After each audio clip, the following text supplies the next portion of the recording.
Hey guys, it's Mark. Welcome to the channel. If you're new here, click subscribe if you like what we do here. If you've been around a while, thanks for sticking around and thanks for supporting us. We really appreciate it. So today we're going to talk about things that we thought we knew about Montana that turned out maybe not to be completely true, and things we might do different. If you're looking to do a DIY hunt, especially in the Hungry Horse area, I won't say advice because it was my first time there, but some things that I learned maybe when I got there, things I wish I would have done different, you know, that sort of thing. So we're going to get the maps pulled up and we're going to talk about what we did and what we wish we could have done different, and maybe help you point you guys in the right direction if you decide you're going to go hunt the Hungry Horse area of Montana.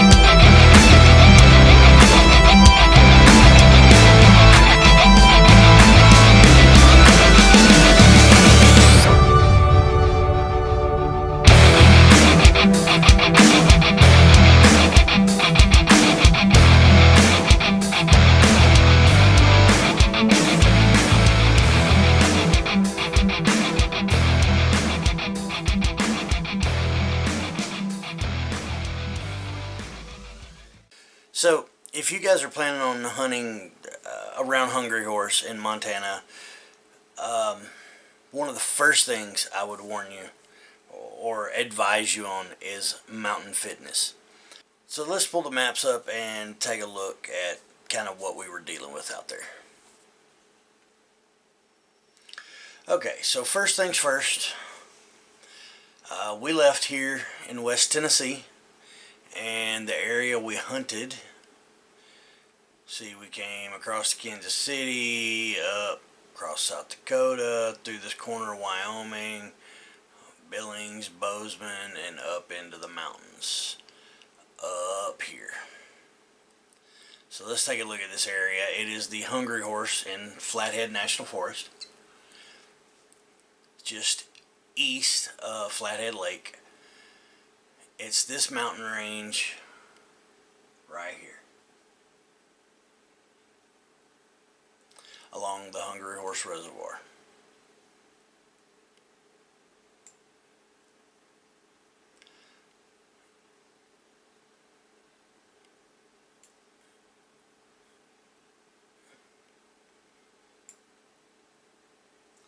So we hunted this area kinda in here, sort of in the middle. We rode the west bank around. We did some glassing down in here. Kind of come up to Handkerchief Lake, which is this lake right here. Our goal was to hunt Clayton Lake, which is right here. What we ended up doing was basically just hunting this valley. So the reason that's important is, number one, the terrain is rough. The terrain is insanely rough. So my first tip would be, if you're going to do a DIY spring bear hunt in around Kalispell, Montana, I would consider, go back to the map, maybe hunting this west side over here.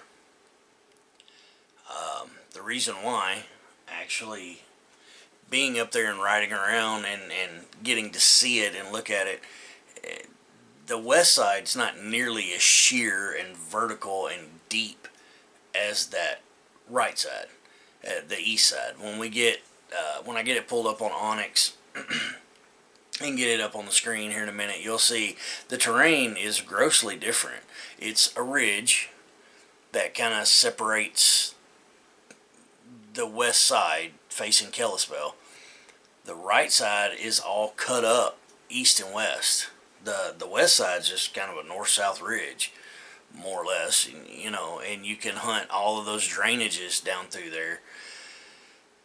Not that the terrain is grossly better, but it's not as aggressive. It's not as horrible.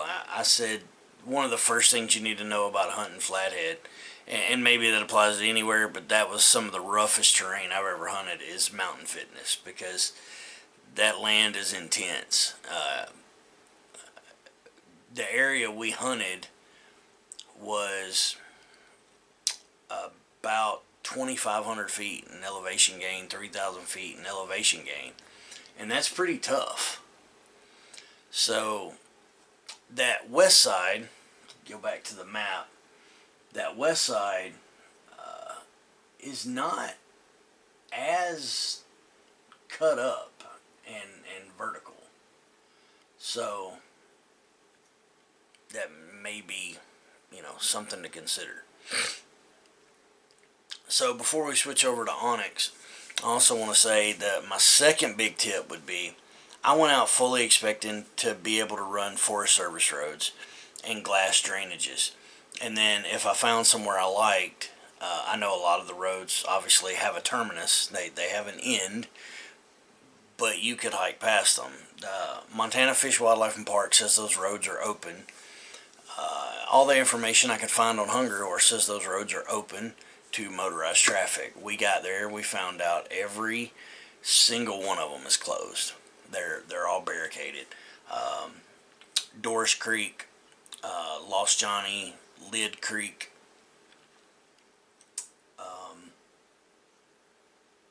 Wounded Buck, Jimmy Ridge, every one of those Forest Service roads are closed. So be prepared. And we got to talk to several of the locals there that hike and recreate in that area, and they all said those roads have been closed for a while. That they don't even open them anymore.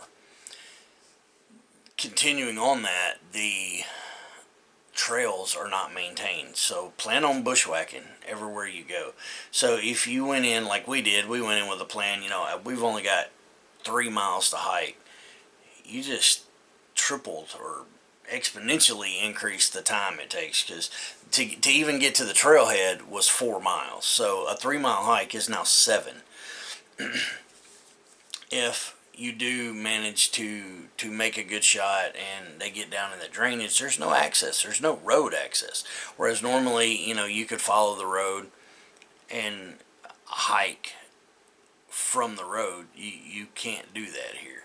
You're going to park basically at the main West Shore Road, and you're going to have to hike in to, even to the trailheads, which, you know, could triple, double, triple the distance.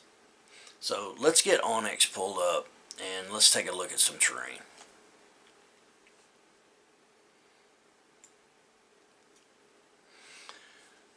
Okay, so we've got Onyx pulled up. Let me adjust this a little. Not that much. So our intention was to drive this road, which is supposed to be open, and even on the map there's a parking area right here. This is the Clayton Creek trailhead. Well, this road is blocked right here. So this is where we ended up making base camp, was right off in the edge of the woods here. So this added almost 4 miles to hike just to get to this trailhead. What we ended up doing is coming up this road and watching this south slope here. There's several meadows in here. Our plan was to be able to, if we were to harvest a bear, I mean, this is all vertical through here. So there's no hiking down this. You're gonna have to come all the way back up here and hike this creek in. if you were to harvest a bear. The further up you go, you see, the worse it gets. I mean, I guess theoretically, you could come up here. I didn't try going down this road and hike back down it, but man, this gorge is insanely deep. The other idea that we had was to park at the Jimmy Ridge trailhead, which this trailhead actually runs on back down here, but all of this is closed to motorized traffic. It's got a gate on it, so you can't come up here. I mean, no matter what you do, you got to hike in. So we just watched, this basically. We just hunted all this. You can see here at 4,400 feet, this peaks out about 6,000. So 1,600 feet in elevation.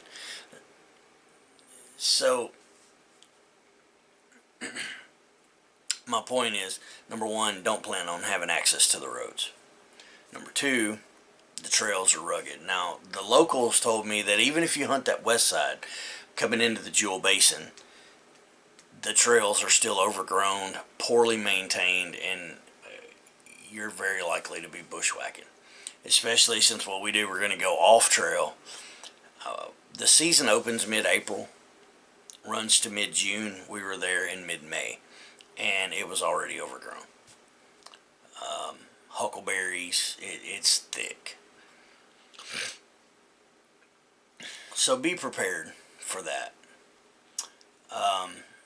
That's why I would say that west side may be an option. Obviously, do your homework, do your scouting as much as you can online. But if I went back, I would seriously consider that west side instead of that east side where we were. Even if you had to bushwhack some, at least you have access to the trailheads. On the east side, you don't even have access to the trailheads. You get tired of the jitters and the crash from Monster Energy. And I'm not trashing Monster. I've been a Monster addict for years. But I had to find a new product when I had all my health problems. And it was kind of a search. Dubby Energy. You should check these guys out. They got real big in the gamer community. Just like one scoop in a thing of water, and does just as good as any Monster I've ever had. And you don't get the jitters and the crash, and it's sugar free. There's no fillers, there's no dyes. It's made right here in the USA, and the flavors are 100% unique. The hydration formula, I keep doing the labels, I've been using since it's been getting warm outside. It's lemonade. Man, nothing better than a refreshing glass of lemonade when you're hot and working. But yeah, check them out. And if you use the code Beach Bluff Outdoors, you get 10% off your next order. So go check out Dubby Energy. My other tip would be bear aware. There is a good concentration of bears in the Flathead Forest there, in Hungry Horse. A very good concentration of bears. Where the problem comes in is there's also a good concentration of grizzly bears. So be bear aware. Carry your bear spray, know how to use it, know how to deal with bear encounters, with grizzly bear encounters specifically. And I highly suggest an alternate method of defense. We carried a Remington 870 with slugs. The last thing I want to do is ever have to harm a grizzly bear. But the number one objective of that hunt was to come home and share the experience with my family. So you might want to consider a secondary. There are a lot of bears there, is what I'm getting at. So consider the west side. Consider there are a lot of bears there. Being a lot of bears there means you have a good chance at getting a shot. We saw several bears. We had several opportunities. And there was a lot of factors that went into why we didn't harvest a bear. One being the terrain. It's a lot of limited access. Even if you get off trail, it's still intense. It's still tough. So be aware of that. The Hungry number 3 would be the Hungry Horse Reservoir is a big recreation area. So when you come across Hungry Horse Dam, tallest dam in Montana, 564 feet, you follow a paved road into the Flathead Forest. At a point along the way, past Lost Johnny Campground, there's an open gate and the road turns to gravel. It is not a fantastic road. It's drivable. There's a lot of potholes, a lot of washboards, a lot of twists and turns. So, choose wisely when you're going in there. I mean, we ran all the way down to Handkerchief Lake on it, and the road continues on. I don't know where, we didn't go past there, but be aware of that. And the access roads that are open, like to Handkerchief Lake or up to Doris Creek, are rough. I mean, four-wheel drive rough. We were in a four-door Dodge Ram on 20-inch tires, leveled, and I was glad to have the ground clearance, if that kind of gives you an idea of what you're dealing with. But to say all that, there is a lot of traffic in that area, vehicle traffic from recreation. So be aware that you're hiking in, because remember I said all the access road, the Forest Service roads are closed. So you're hiking in, and wherever you make base camp, which is going to be close to the West Shore Road, there's going to be a lot of traffic, a lot of car traffic. We didn't have any problems, but it's a gravel road, it's dusty, and there's a lot of traffic. And then people fly. They absolutely fly up and down that road. And I mean, sheer drop-offs on the side, and they're just, man, they're balling. So that would be tip number 3. Number 4 would be choose your weapon carefully, because you're going to make a range shot, a long range shot. I would say practice at a minimum out to 350 yards. Not to say you'll never get a shot closer than that, but be prepared. Let's pull the map back up and take a look at some things. So as you can see, I mean, we were hunting this valley, so even if you're over here on this slope, where this road comes up, man, that's still a long way. And if you get uphill, you're, say, 54 to 54. I ranged this area back in here. The very first spot we set up to glass was, I don't know, along one of these drainages here, looking at this ridge here, and we were like a mile away. You're down here somewhere. You're like a mile away. I ranged directly across from my rangefinder. I have a 1,000-yard rangefinder, and it was over 1,000 yards. So you can see through here, there's no way to go down to get closer. And so unless the bear is already down here, I mean,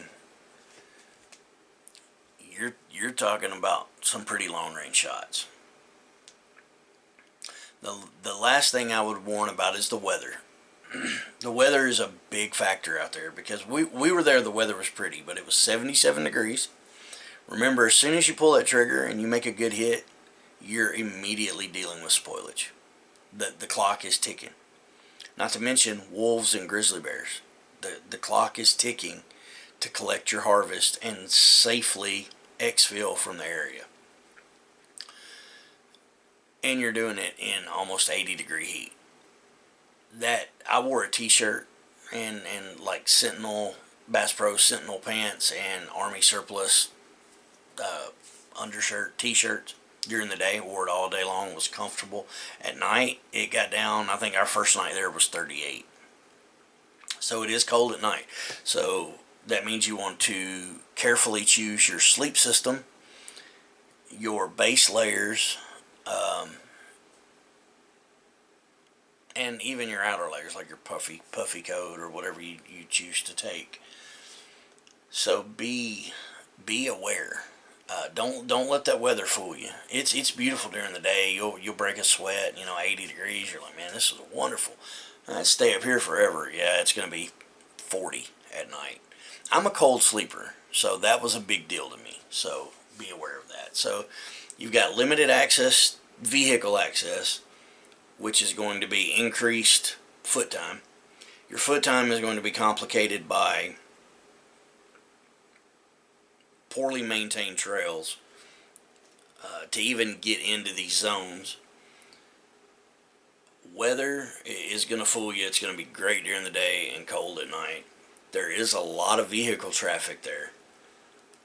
And the east side where we were is sheer. Everything is sheer. And 1,000-foot plus elevation changes.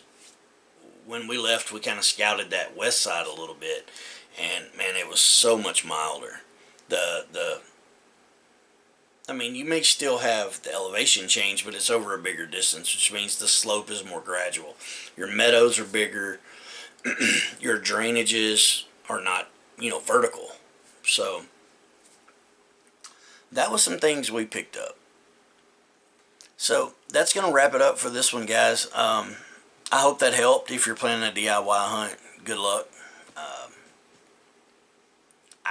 I would recommend it. I mean, if you want to use a guide, obviously. But I don't have anything against a DIY hunt. You have a very good chance of being successful. I can pull up some statistics. Matter of fact, let's take a look at that before we wrap this up.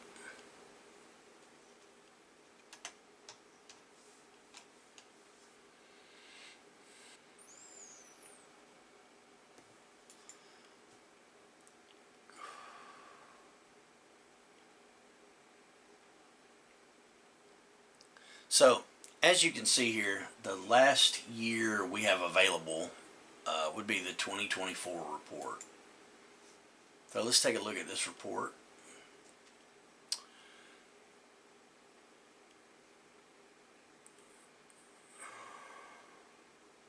So they sold 2,700 licenses to non-residents. 44,000 licenses total. That is Region 1.